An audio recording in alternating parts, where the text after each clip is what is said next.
slowly fading.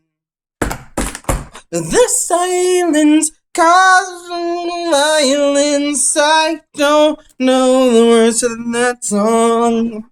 May he see, it's not my family. They're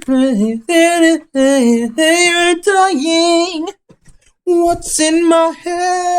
Hello, and welcome to a special Friday.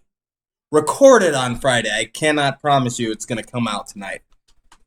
Recorded on Friday edition of the Weekly Blitz. You know what I'm going to call it? The Devil You Don't. As opposed to the devil you know. Like, you know the quote, the better the devil you know than the devil you don't. So I was just thinking an awful lot lately, just about a lot of things. But one of them, what is evil? If someone were to ask you what evil is, what would you say? Or if someone were to ask you, who's the most evil person you know? You'd probably say Adolf Hitler. If you're a little smarter, you might say Stalin. You know, just is it because someone has done evil things? Is it because someone has done something evil? What even is evil?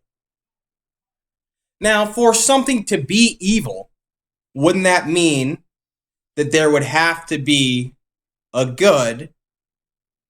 And if there's a good and evil, it would stand to reason that there's like an absolute right or wrong.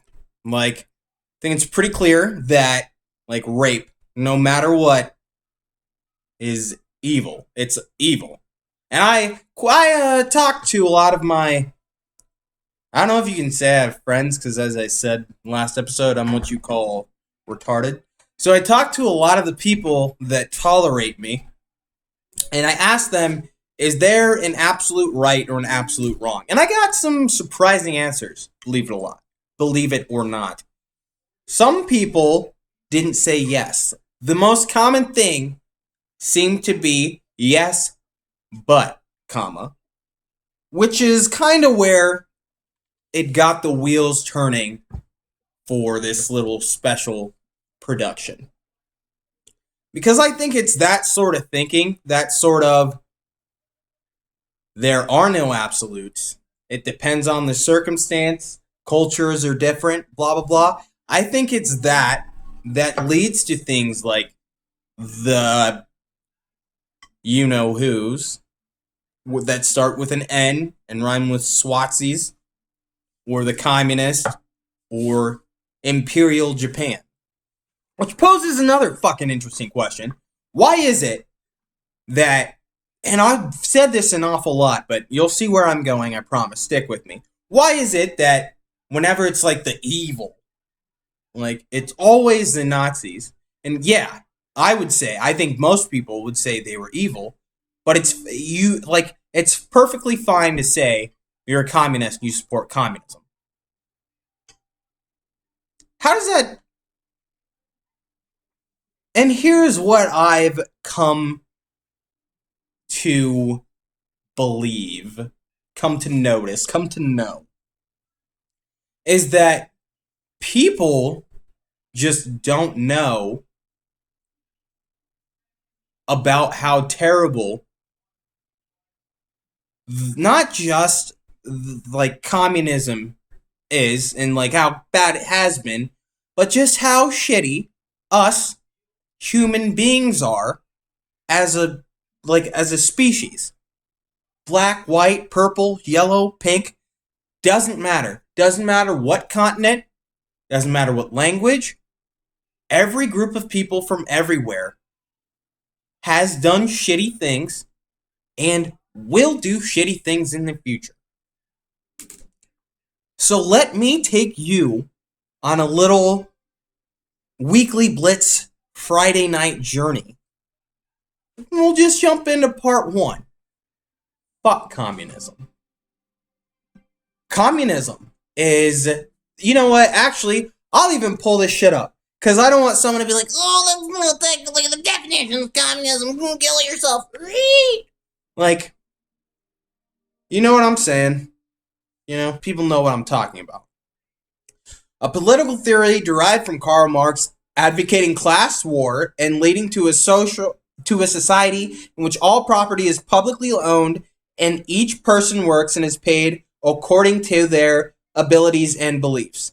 That's probably some commie definition as to what they said, but I'm surprised that the internet left class war in there because they tend to be like all peaceful and shit. But Karl Marx, who was he? The father of Marxism, Marxist thinking? I don't know anything about him, to be completely honest. He was a German. Ooh. So for all you people, it came from a German guy, and you know what else came from Germany? Just saying. Was a German philosopher, economist, obviously not a very fucking good one, sociologist, political theorist, journalist, and socialist revolutionary. Which, we'll get to how fun socialist revolutions are. He was born in 1818, died in 1883. I'm not going to read any more about him, I don't give a shit. But he was the father of, like, Marxism, which is where all of this comes from. No matter where it's been implemented, large scale, every single time, it has never worked. But every single time, Russia, China, Venezuela, that's 3, that's enough of a list. Every time, it leads to a shit ton of people dying.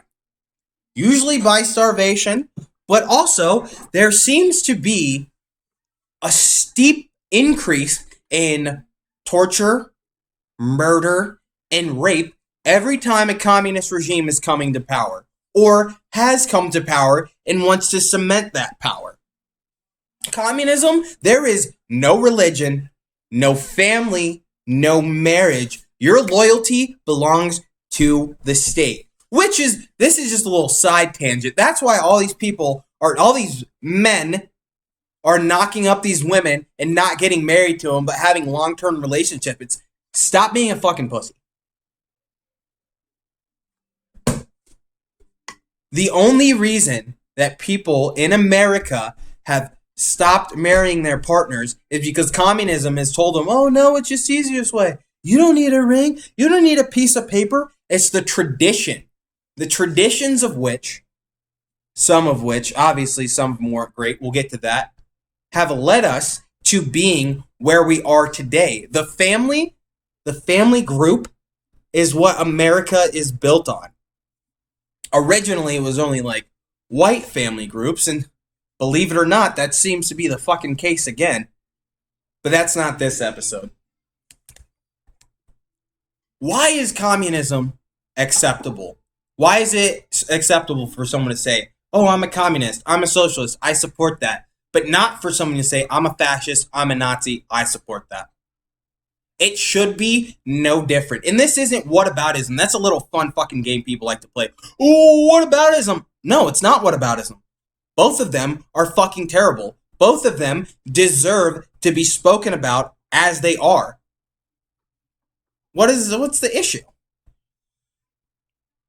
There's been no positives that have come from, well, depending on how you look at Rome, you could say fascism has brought some positives. But I'm not one of those people who says Rome was like a net good. I'm sure the millions of Gauls Caesar killed, I don't think they would see that as a net positive, but that's also a tale for another day. And Hercules is being annoying. Come here. This is him. This is Herky. He also doesn't like communism. Look at it. Pretty crazy. Alright, get down. Thank you for visiting us. It shouldn't be any more acceptable to say that you're a communist and you support communism than it is to say I'm a Nazi and I support Nazism. They're literally two sides of the same coin. Now, as I understand it, as it's popularly believed, people like to think like Nazism, when they think of fascism, they think of Hitler. Like one man running it, blah, blah, blah, blah, blah. But there's never, at least now anyway, you know what? There's never one human being running a state. It's not possible. Like, even Hitler wasn't running Nazi Germany by himself. There were a lot of people trying to assassinate him. And I don't know for sure, but I'm sure there are people trying to assassinate Stalin. Don't think there are people trying to assassinate Emperor Hirohito. I think that's who it was in World War II. But they're both everything controlled by a small group of people, and you and me, the little guy, gets fucked over. Usually, in communism, it's you get starved to death after you get tortured and a bunch of other bad shit. In fascism, that can happen too, but if you're like one of the own people, you know, they usually just like force you into some sort of military type deal. And I'm not saying one is better than the other. I'm saying they're both fucking terrible.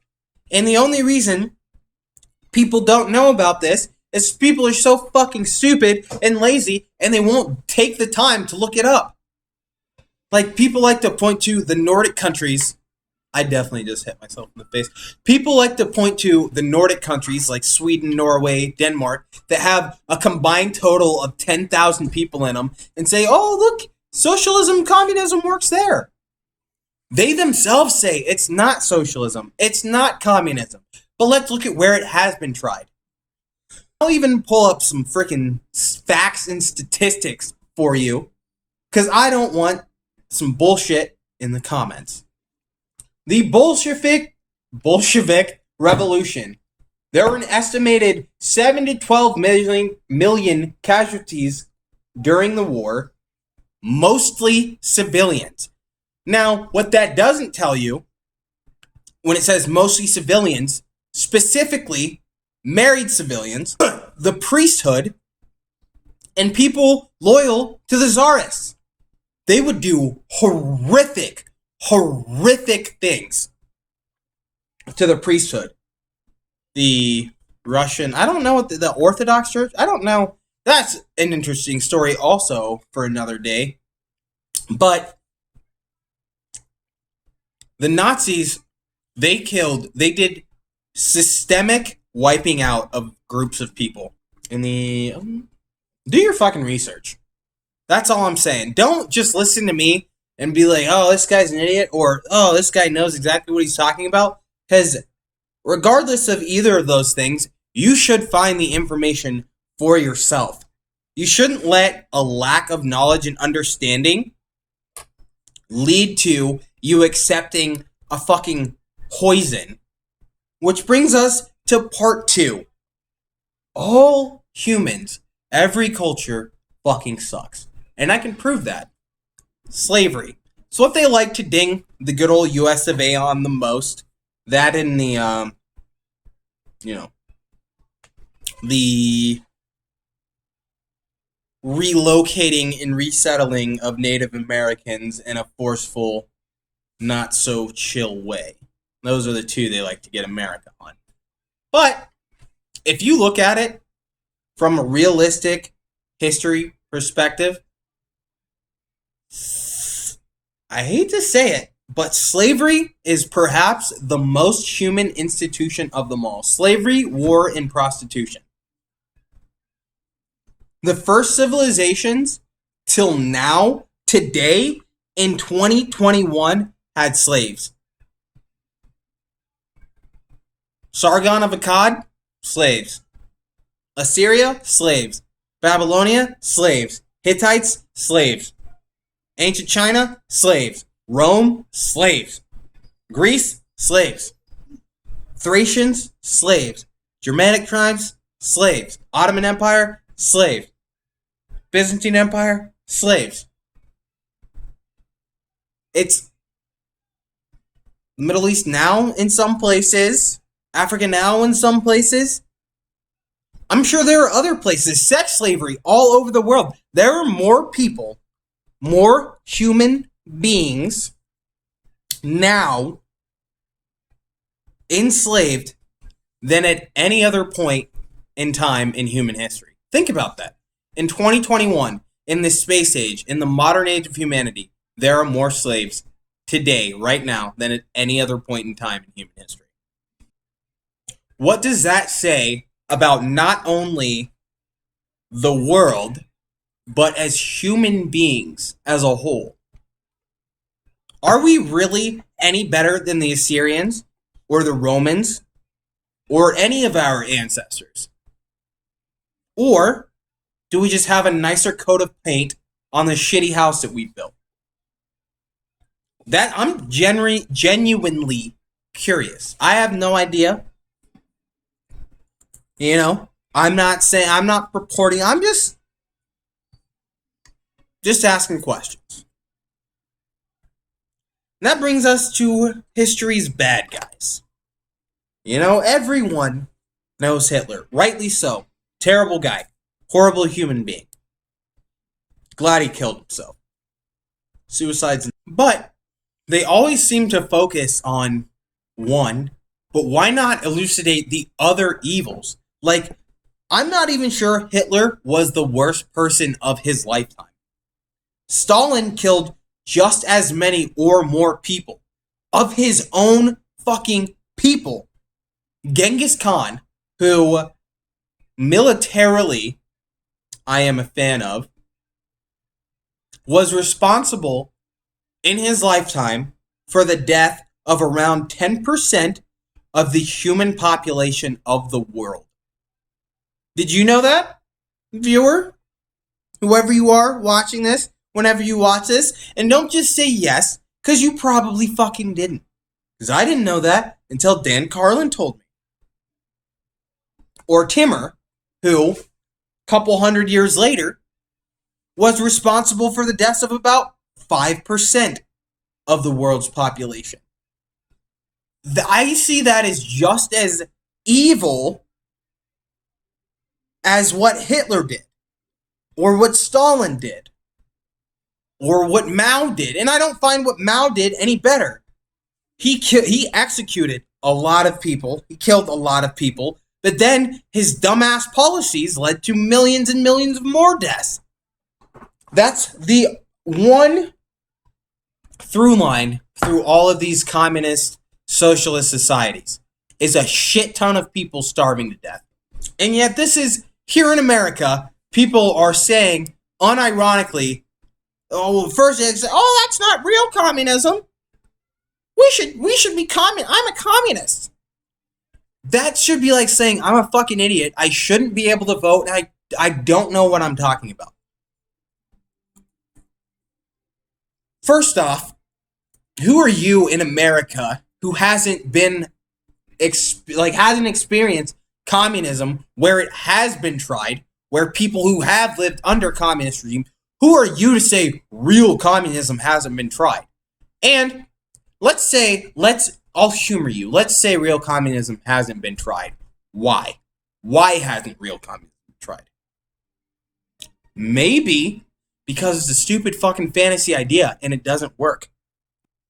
I'm not gonna be like a dumbass Steven Crowder or whatever and say, blah blah blah blah blah blah blah blah, pander. I'm not gonna do that.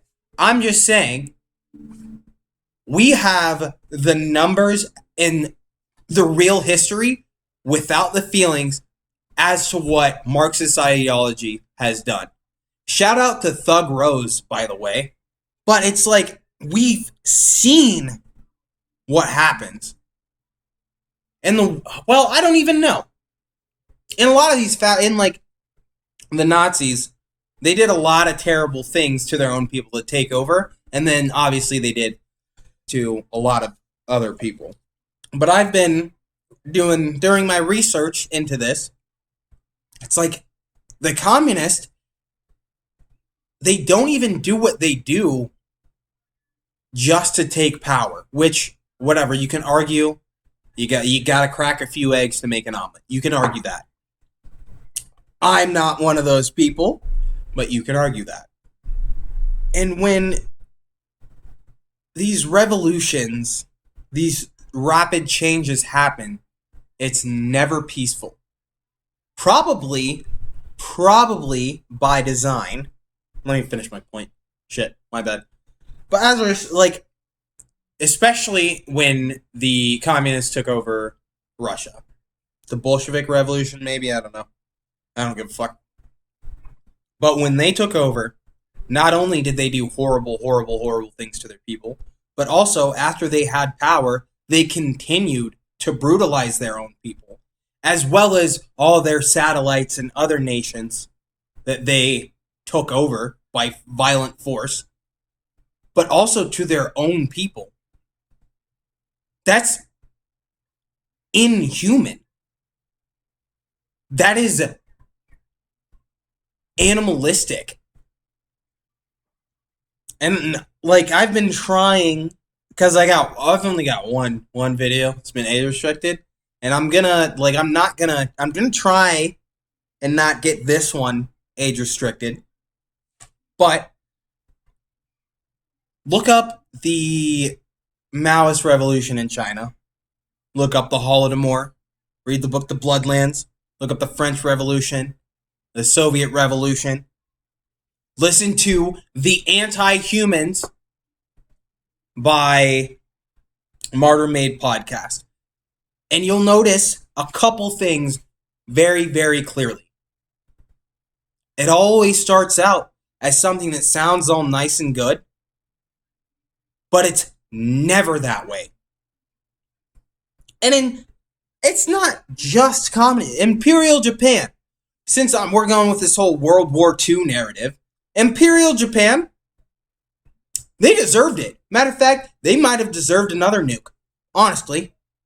They had millions of bubonic plague infected lice they planned on unleashing upon the world. They did this fun thing that's known now as the Rape of Nanking. The rape. The capital R-A-P-E of Nanking. Of a city. Not the siege of, not the sack of, not the destruction of, the rape of. Now, I don't know, like, where you're from, but here in America, and in, like, most of the English-speaking world, rape is, like, that's a pretty strong word. You don't want to just throw that out there. The Japanese earned it.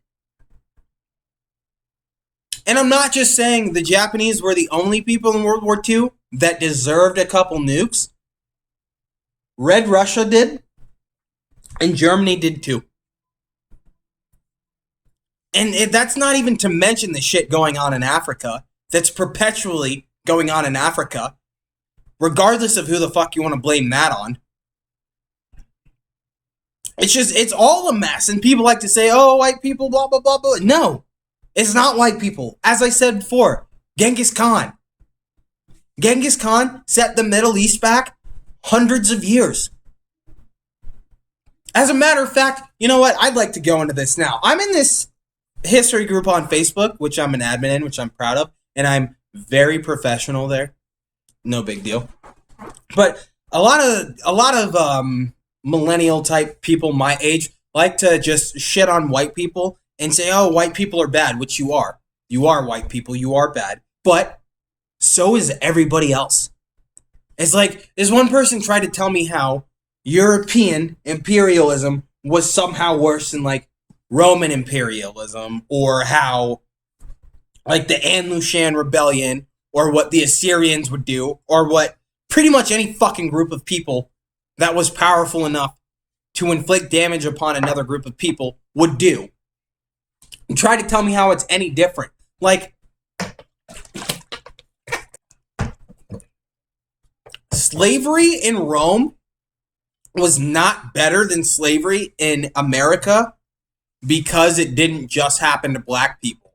Being a slave, no matter how they like to spice it up, like to make it sound cute, you're still a fucking slave. another human being owns your life. Assyria would casually just march into here, sack cities, do atrocities to a bunch of people, and then deport the survivors. How is that any better? Genghis Khan. Gee, well, you could go on and on and on and on and on. He leaving piles of bodies. Tamerlane, leaving piles of bodies. Now, there's just one story about Genghis Khan. Well, not about Genghis Khan exactly, but there was this some Middle Eastern guy, and he was thinking of invading China, and they're going to the city after the Mongols had come through, and they're getting like 3-4 days away from the city, and the ground's looking a little weird. It's a little spongy, starting to get sick. A couple of them die, and it turns out it's not at all snow. It's human fat and decomposing bodies. Genghis Khan and the Mongols had left this city surrounded by dead bodies. And maybe that could be a bit of an exaggeration, but the amount of people that they killed isn't. It doesn't matter that it happened 1,000 years ago or 100 years ago. Evil is still fucking evil. And it doesn't matter if the people doing that evil are black or white. And honestly, it doesn't matter if they think they're doing it for a good reason or not. Because I guarantee you, the Nazis thought they were doing it for a good reason. Does that make it okay? No. And also, guess what? It wasn't a good fucking reason. Shocker. Read a fucking book. I'm not that smart, yet I know this. I just told you this. But obviously, I don't know everything. I don't even know a lot of things. But I do know enough to know I need to know more. Which is what you should do as well. Otherwise, we're all fucked. You can't start accepting these poison pills, popping them like freaking whatever that rapper that overdosed on Xanax. I don't give a fuck. Like him. We can't just do that. Otherwise, we'll OD. Whatever the fucking ideology is, none of them are perfect, but it's definitely not fucking full-blown communism and socialism. Any government figure that proposes communism, I'm going to edit that out. At the end of the day, fuck China. If you didn't know, one of the largest genocides of all time, larger than the Holocaust, the big Holocaust that we all promised nothing like that would ever happen again. You remember that big one? That's happening. And just because it's happening to a group of people that happen to be Muslim, that doesn't make it any better. Just because some fucking piece of shit will make your shoes for $1 a day, that doesn't make it any better. I don't want to see anybody talking about Black Lives Matter or, oh, this is about humanity or any of that bullshit and not talking about the actual issues going on in the world. Because either give them all some credence or shut the fuck up. Don't know if I'm going to do any more of these little special weekly editions. But if I do, can guarantee you the next one will be about how the Democratic Party ruined black people. You stay motivated.